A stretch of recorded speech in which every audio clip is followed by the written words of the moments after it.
New this morning, a year-long Columbus Dispatch investigation uncovers abuse and neglect by people that are supposed to be guardians.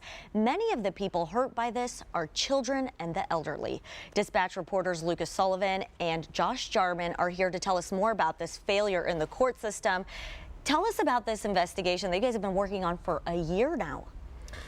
Yeah, so we got into the investigation because we had heard complaints from people, and they had contacted us and said, hey, listen, there's some really bad stuff going on, and it really, someone needs to take a really deep look into it and figure out why it's allowed to happen, who's doing it, and what can be done to stop it. So we started looking into it, and we found that there were some real holes in the system. And the holes were basically, it boils down to a lack of accountability on the court's behalf and on the guardian's behalf to do the right things, and on the court's behalf to make sure that people are doing the right things. And the problem is with the guardians that are supposed to be taking care of people. Tell us exactly, what is a legal guardian? So a guardian is kind of like a power of attorney, but it's actually a step above a power of attorney. Some people go to a court hearing thinking they have power of attorney, and therefore that immunes them from this process, but that's not the case.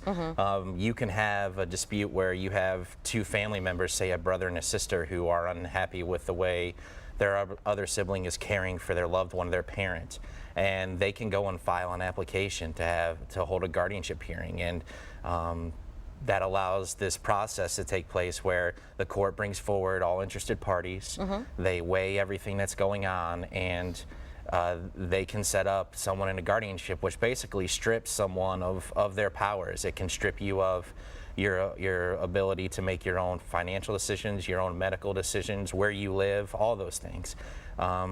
So it's a pretty powerful legal move. And from what I read, anyone can become a guardian. It doesn't have to be a family member. I saw that one person is a guardian to hundreds of people. Is that right? Yes. I mean, anyone can become a guardian. Basically, the only court's requirement is that you come and watch a 90-minute video and you answer some questions about why you want to be this person's guardian.